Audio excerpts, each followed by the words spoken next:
Hey, it's Mike from Hansen Fitness for Golf, and today I want to cover a hot topic right now on the internet, and what I've seen a lot of people talk about is using the ground to get more power. So you see that there's a lot of force plates out there that will read that for you, but if you don't have access to the force plates and you don't know how you use the ground for power, because there is two different ways that you could use the ground for more power, I'm going to show you how you can figure out which one you do and how you can train for it in the gym.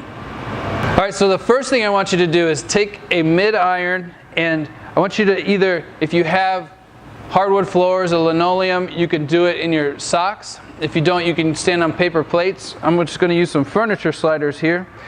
And what you're going to do is just take a light swing. Don't swing out of your shoes, but you're just going to take a light swing and see or feel what your feet do. So you're just going to take a swing, and if your feet tend to turn this way, you're probably using the ground a little bit more laterally.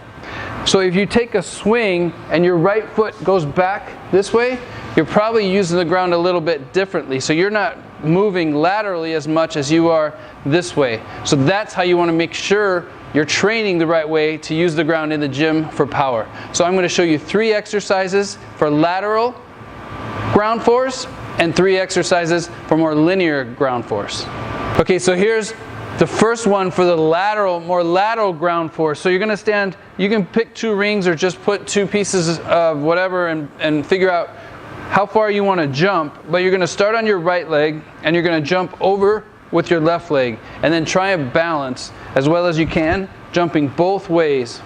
So you're going to get more of that lateral power, and then what we call deceleration is when you jump forward, then you have to stop, so you have to decelerate on that side. So that's exercise number 1. So exercise number 2 is called a lateral step up. So what we're going to do is we're going to get a box or a step, and then you're going to set something down. I prefer something flat, but in this case I'm using a golf club, but make sure you don't step on it on your way back down and roll your ankle. So you're going to put your foot up with the other foot wide, and you're going to step up this way. So you're going to come back down outside of that piece and then step up. So now you're working more lateral. You're getting that push off with your right leg, and you're getting that stability on your left side. And of course you want to make sure you do both sides. And one thing here is you want to make sure when you step down, feel like you're loading into your right leg just like you would in a backswing, and then up this way. And if you want to add a little bit more difficulty to it, you can add a twist once you get up here. So try and keep your upper body stable and turn your lower body around that right leg, just like that. So for the third exercise, we're going to incorporate either you can use a cable machine or you can use an exercise band. So what you're going to do is you're going to feel like you're swinging the golf club here. So we want to use the ground to propel yourself to the left, or you would if you're a right-handed golfer. So we're going to extend the arms. You're going to use your lower body first. Feel like your weight's going to the inside of your right foot, and you're just going to turn this way. You want to make sure that you get all your weight to the left side. So you're pulling, using the lower body first, and then when you come to the back, make sure that your right leg's stable, just like you would in a golf swing. So it's very golf, what we call golfish exercise, but you're really concentrating on using the lower body to propel yourself laterally. Alright, so for all my golfers that are getting more force from the ground in a more linear fashion or this way, which I'm sure the percentage is probably a little bit lower, but there are some people out there that are playing very well and still using the ground that way. The first exercise, we're going to use a band or a cable, and it's called a kickback. So what you want is something around your ankle that's going to give you some resistance, and you're going to try and balance on your left leg and then kick your right leg straight back. And you want to make sure you use the same motion with your arms that you would if you were running.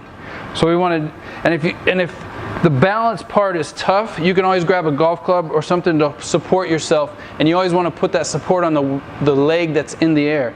So we're just going to kick straight back, keeping the knee bent to extension, and always do that on both sides. Okay, so the second exercise in this group, we're going to utilize the box again, and what you're going to do is you're going to do a powerful step up. So you're going to start with your back leg bent slightly, and then you're going to come up just like this, and you're going to use the same motion of your arms as if you were running. So you're just going to use that ground, push off as hard as you can, and again, do them on both sides. The third and final exercise in this group, We're going to use some upper body as well. So what you're going to do is you're going to grab a cable or a band in one arm with a split stance. You're going to turn your shoulders as if you're taking a backswing for a right-handed golfer. Keep your hand in pretty tight. So you're going to load the back leg, and then you're going to punch forward, pushing off that right foot up under your toe. And making sure that you really turn your shoulders.